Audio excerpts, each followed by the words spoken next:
Hi, everybody. Welcome to Fast Breaks Fantasy. I'm Alex Ricklin. You can find me on Twitter at RIKLEEN. So today, we are doing the second in our series on terrible, terrible teams. And we have invited fantasy expert Mike Catron, the host of the Watching the Boxes podcast on #basketball. You can find him on Twitter at Watch the Boxes. And Mike, welcome to the show. Did I mess up your name? No, it was all good. Thanks for having me on, Alex. I appreciate it, though. I don't know if I'd use the word expert too forcefully. It's more like I've played fantasy basketball far too often for far too long, and that I guess defaults me into knowing a lot more than the average fantasy basketball player. All right, we'll go with that. We'll stick with that. So It's a longer title, though. Expert works, I guess. Yeah, it is. It is a slightly longer title. So Mike is from Chicago. That's correct? You're from Chicago? Yeah, I'm from downstate, but I live in Chicago. I am sadly a Bulls season ticket holder, and an avid Bulls fan since I grew up in the '90s. And the early aughts were rough for us, and it looks like it's about to be one of those periods for us Bulls fans here, and the city couldn't be more depressed about it. Yeah, it's not looking too good. But where there is bad real NBA teams, there is often a lot of fantasy value. And so that's why I think it's so important to talk about the Bulls and talk about them with someone who watches their games and knows the sport of fantasy well. I think that this is a really important endeavor. So we did this last week with the Hawks, and the Bulls and the Hawks are the two most important teams to do this for. And they played each other tonight. Were you able to catch any of that game? I only caught some highlights, some glimpses of it. I did watch the highlights is a strong word. Yeah, lowlights, highlights, whatever was trending on Twitter, which is just for the Bulls this year. You'll see a lot of Larry Marketing threes, I believe. I don't think you're going to see any spectacular dunks. I mean, you might see the Bulls on the other end of a lot of highlights, though. Yeah, I saw someone was tweeting out about a 1:30 clip where there was maybe 3 unforced turnovers, 2 bricks, and it was all pretty bad.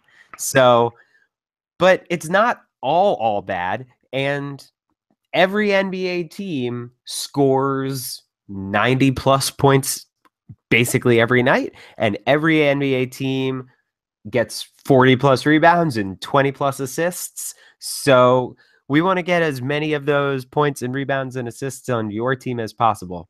So you mentioned Lauri Markkanen, the rookie, the keystone of the Jimmy Butler trade. What are your thoughts on Lauri so far? What are your thoughts on him as a player and as a fantasy prospect? Yeah, so I'm actually been pretty impressed with Lauri Markkanen. I'm really seeing a lot more out of him this earlier in the season than I really thought I would. Considering both, I'm not in the front office of the Bulls because that front office is terrible. But even the front office admitted they really didn't know what they were getting with Lauri Markkanen. And good news is that what we saw, it literally was a quote. They're like, "Oh, I didn't know what we were going to get with him because we traded Jimmy Butler at the last moment, and we had no idea what we were doing." Surprise, surprise. So yeah, it's a mess over here. But fantasy-wise, you're right. There is some value to be had here, and actually, I think Lauri Markkanen, to me, is a must pick up in all standard leagues. He's got an opportunity to start very early, in his career, and that is simply because Bobby Portis and Nico Mirotic decided to have a fist fight, and Nico Mirotic's face is broken. Yeah, he's out for at least 3 more weeks. He was hospitalized. And I mean, based on what Markkanen's shown so far, would you start Mirotic over Markkanen when Mirotic comes back? I don't think you do. I really don't. And I don't either. And here's why, for 2 reasons, right? One, Lauri Markkanen's looked good. But for the other reason, it's like, what are we doing as an organization? What are the Bulls doing? They mostly don't know, but even a common sense guy off the street could say we should probably play our young players because we need either win or lose. Who cares, right? But we need to develop these young players, and the best way to develop them is to give them reps against real NBA talent. And Lauri Marketing is doing that. He is currently averaging about 10 rebounds a game in 33 minutes. He's hitting around 16 points a game, and he's hitting threes at a really, really good clip for someone that you can play at the forward position. Yeah, I'm really impressed by what he's been up to so far. And I think, as you said, he's got to be owned in all leagues. He's mostly owned in Yahoo and CBS, but in ESPN, his ownership is still today 37%, which is absolutely wild. That'll go up after another double tonight, but you gotta jump on him if he's out there. You gotta check your waiver wire because this is he might be there's a chance he's going to be the second most valuable rookie this year. Yeah, it certainly could happen if he keeps this type of play up. I think the only thing you have to worry about here is it's twofold, really. His counting stats like assists, steals, and blocks are not going to be good.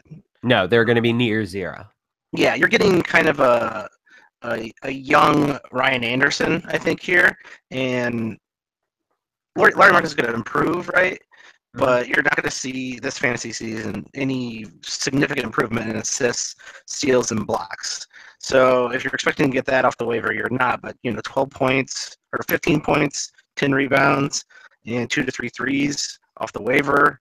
That's a pretty good buy. You just really need to worry about what happens when Nico Mirotic and Bobby Portis come back. Yeah. Yeah, and I mean he's not gonna be used in a position to get a lot of blocks because he's mostly playing alongside Robin Lopez, who, though he's only averaging 1 block per game so far, or this year, well, I guess he had 2 blocks tonight, so that average is a little higher now. But he's not averaging a ton of blocks so far. But Robin Lopez is the rim protector on this team, and he's the one who's really patrolling the paint. So You mentioned Bobby Portis and Nikola Mirotic. Bobby Portis comes back in after 4 more games. Nikola Mirotic is probably out at least 3 more weeks, maybe as many as 5 or 6. What is a realistic expectation for either of them? And what is a realistic expectation for how the two of them will impact this front court rotation? Yeah, that could be the danger here is putting that many bodies. And that was the danger last year, right? Putting that many bodies with who need minutes in that front court. And if you were a smart coach, right, if I was advising the coach, I would actually like to see Lauri Markkanen play around 30-some minutes still and experiment with him at the 5. Playing alongside of Nico or playing alongside of Bobby Portis. Now, I understand that defensively could be pretty bad news for the Bulls, but who cares? Winning games is not what we're trying to do here. Right. That would be the ideal situation. And it's not like your defense is all that good anyways. No, they're pitiful. But the ideal situation, if I'm a betting man, which I am, I would bet on Fred Hoiberg totally royally screwing this up for everybody. I think Nico should start. I think Nico should play, 30-plus minutes because you paid him a lot of money and he is an asset. And the better that asset looks, the better that trade coming back will be. I don't know how good it's going to be.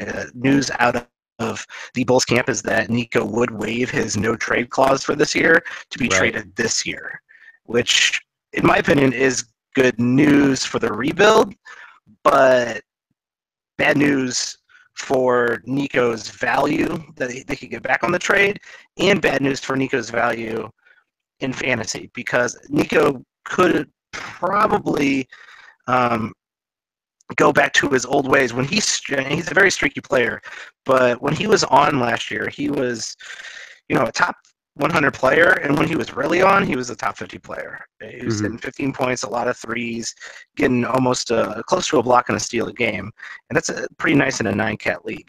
If he moves to a team where he's coming off the bench, which he almost certainly would, right? I mean, he's not starter on a good team quality, is he?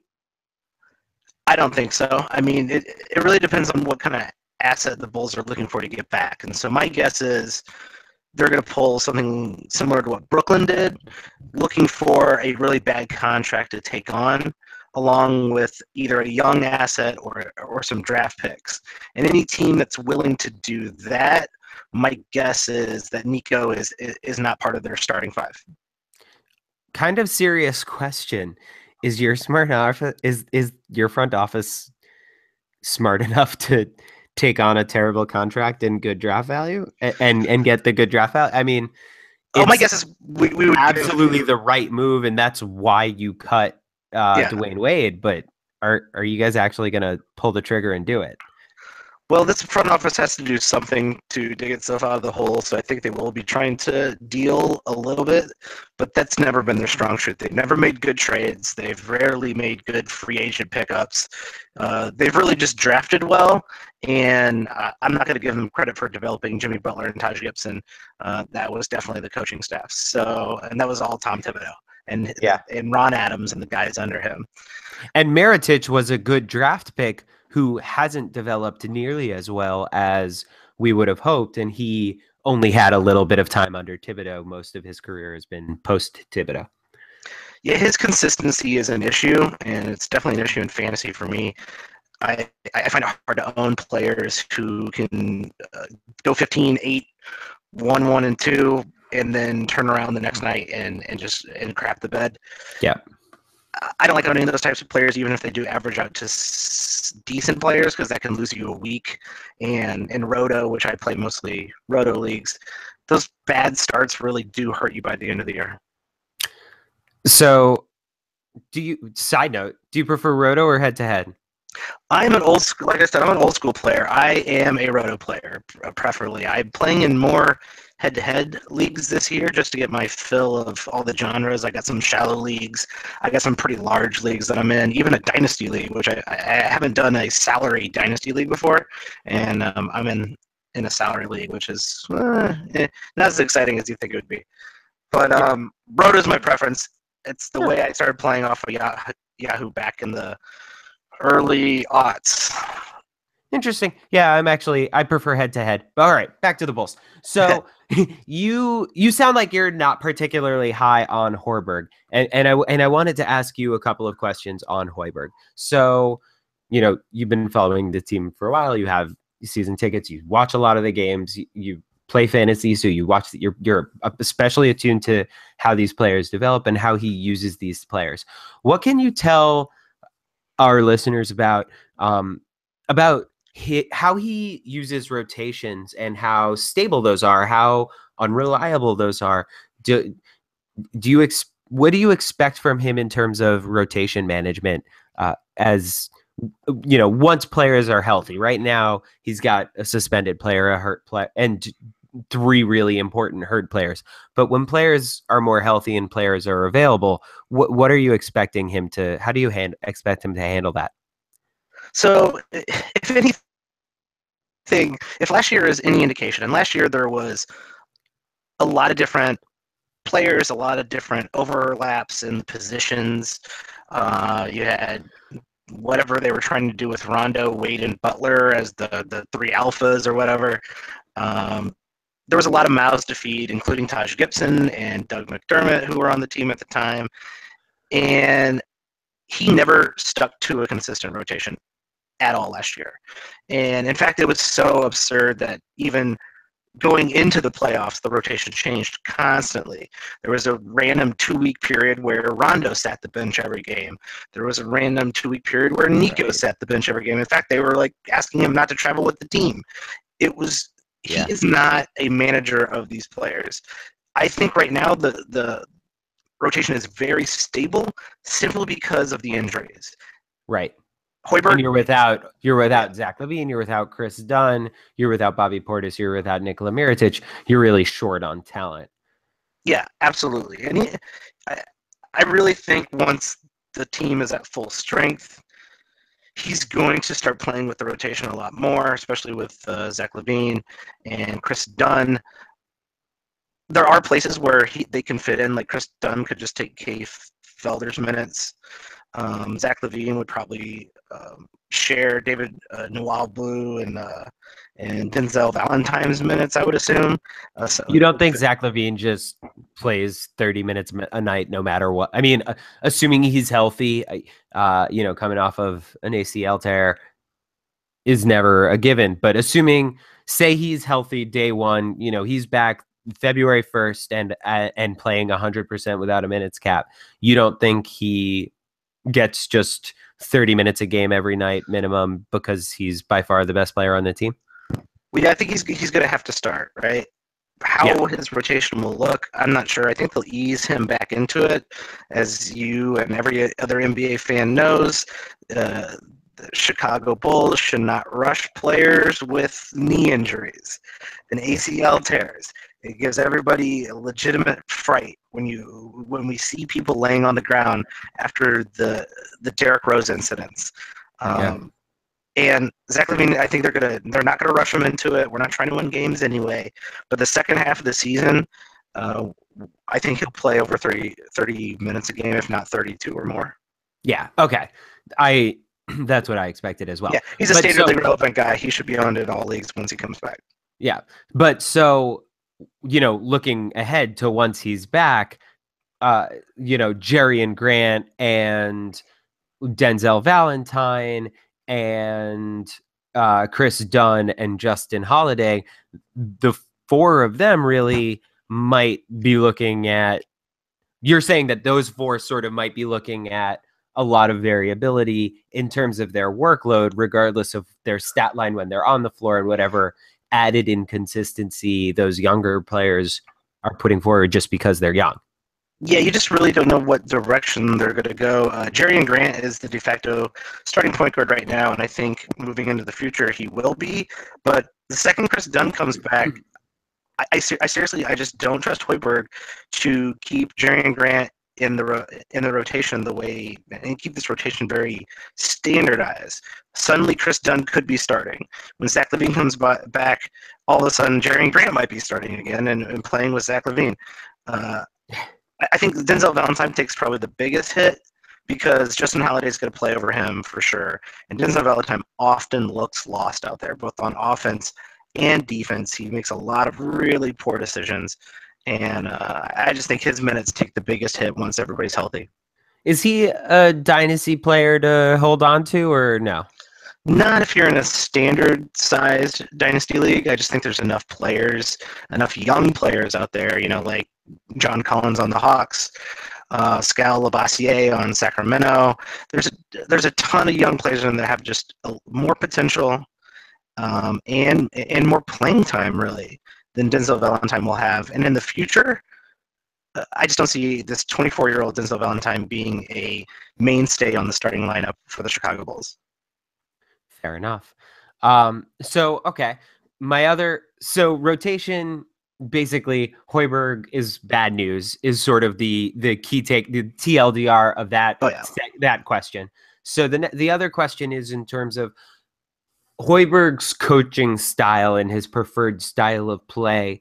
Is there anything that our listeners should take away from that in terms of how that will impact players and players' value? Does he really overemphasize or de-emphasize 3-point shots, particular kinds of schemes that, will lead to one player getting more rebounds? A good example of what I mean by a scheme is the way that, especially last year, the Thunder would have everybody bolt and Russell Westbrook would be the remaining player who was there to get the rebounds. So part of the reason he was getting all those rebounds was because it was helping him get the ball and initiate this fast break. Is there any sort of equivalent plays or patterns that Hoiberg uses with the Bulls that add value to a player or to a situation?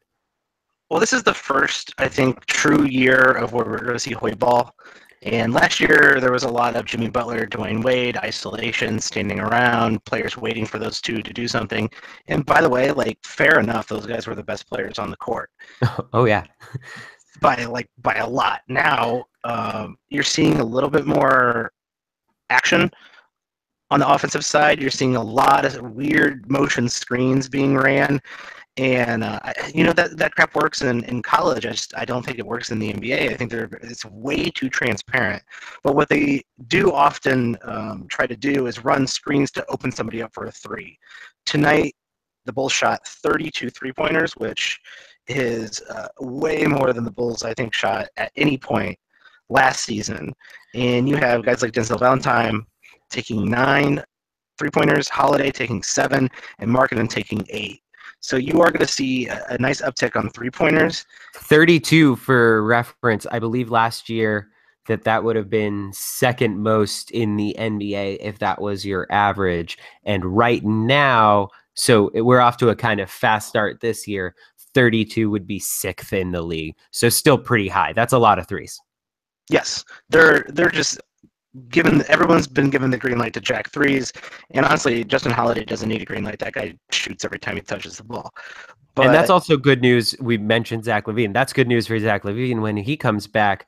He was making 2.5 threes last year. He shoots almost 39% from three. So a three heavy system is good news for him. He's going to be hurt for a long time. He's not coming back till February, but that's something to keep watch on. Justin Holiday is another person, obviously, who benefits from this. Lauri Markkanen is obviously a player who benefits from this. Yeah, and I think Zach LaVine's really going to enjoy being the number one guy on the team. He's going to shoot a ton. He's going to score a ton. And I'm actually kind of looking forward to him coming back from a fantasy perspective because I think he's going to have a ton of points on this Bulls team. He's going to be the only guy taking a lot of shots, and you might want to make note of that because he's probably going to take a lot more shots than everybody else, and that will probably drop how often someone like Justin Holiday shoots. Okay. All right. Cool. So, does that scheme that that Hoy ball does that mean anything in terms of rebound potential? Does that, Robin Lopez is not a good rebounder in the first place. Are these screens pulling him away from the rim so that they're going to be even lower? Something along those lines. Any other takeaways? Well, in fantasy, Robin Lopez is a pretty average rebounder, but in real life, his offensive rebounding skills, and if you play in a league with offensive rebounding, which I don't recommend because I don't understand why, but if you play in a league with offensive rebounding, Robin Lopez is actually one of the premier offensive rebounders, and it's really shocking. You have to kind of go into the advanced stats, and also it's not like a lot of people watch Robin Lopez play very often, at least not as much as I do, but Robin Lopez is an incredible offensive rebounder. In fact, tonight, he had 7 offensive rebounds. Whoa. Yeah, 7 of his 8 rebounds were offensive rebounds. So he is quite skilled on the offensive end, and that's an aberration, right? Like that's definitely the peak. It's an outlier, but he is a very good offensive rebounder. And I actually think Robin Lopez, he's probably the most consistent guy on this team, a guy everybody he's the safety valve when a play runs long and no one can get open and no one can get a shot. He's definitely been the safety valve, and he's been scoring a lot more this year, and I think he's going to keep that up as long as this lineup stays intact. So I actually think, Robin Lopez should probably be owned in standard 12-team leagues if you need center stats. Is Cristiano Felicio someone who anyone needs to learn his name or remember? I actually really like Cristiano Felicio as a player. He's got really good footwork and pretty good hands. But he got found, I think, in Brazil at some point last year, and he's real raw still. And I don't think fantasy-wise you're going to get much from him anyway across the board, but most importantly, he's not going to get the minutes to be relevant. All right, so cool. So I like to end this by sort of almost rapid fire. I ask you a bunch of questions and you sort of give me your answer. They're all sort of yes, no, high, low, quick questions like that. Cool. All right. So I want to start with between now and when Zach LaVine comes back. So Zach LaVine is out of the, or actually, let's start it this way. Between when Chris Dunn comes back and when Zach LaVine comes back. So we're probably going to have about 3 months of that period. I want you to tell me the order of most to least minutes between Jerry Grant, Chris Dunn, and Justin Holiday. Ooh, that's a tough one. I'm going to go with Justin Holiday's going to have the most minutes. His starting spot seems to be pretty solidified. And I think Jerry Grant and then Dunn. And I think this could be pretty close. I think this could be switched. I actually might have done Grant. I'd call it a tie. I think they're going to share a lot of minutes, which means Jerry and Grant's minutes are going to go down. Okay. Robin Lopez, his average entering tonight's game was 15 points, and I believe he scored 15 points. He scored 16 points again. So his average right now is right at 15 points. Does he end the season above or below an average of 15 points per game? Well, if I have to put money on it, I would say below, but I'm not going to say very much below. He is getting a lot of shots, and I think 15 is a pretty accurate representation. Bobby Portis average higher or lower than 20 minutes per game? Hopefully lower. I'm going to guess lower.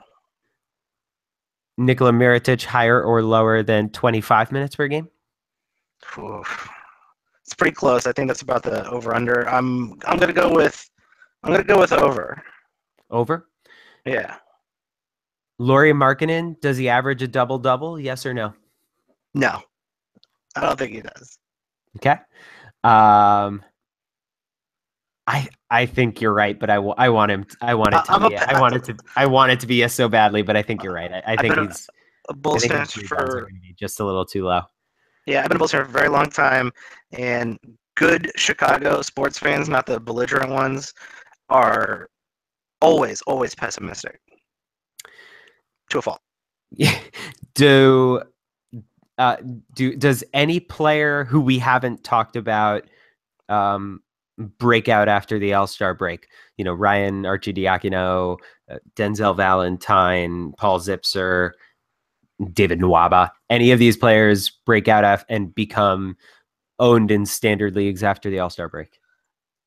Barring an injury, so unless there's an injury, really, none of them will break out to be standard league relevant.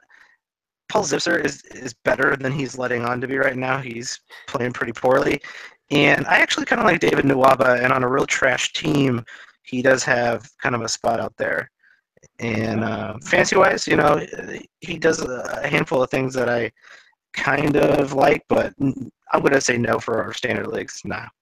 Okay. Don't worry about those guys. Zach LaVine, average higher or lower than last year's 2.6 three-pointers per game? I think that is his career high. That was his career high, correct. But it was also his career high for minutes. His three-point percentage was almost the same as the year before.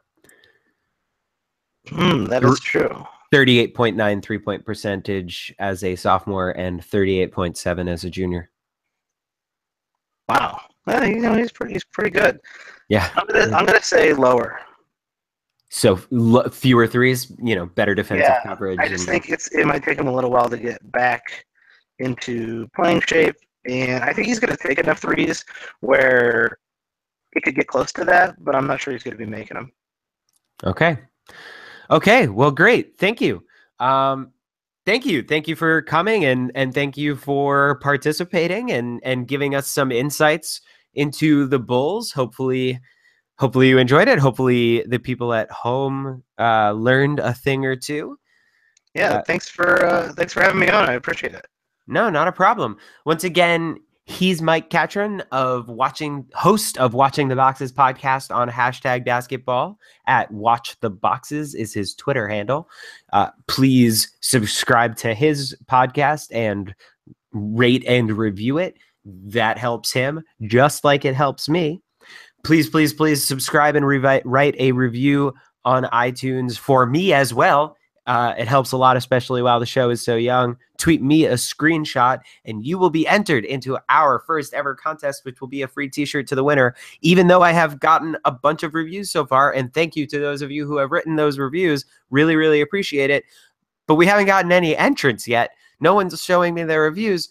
So I'm just going to be wearing, 2 t-shirts one day in honor of my win.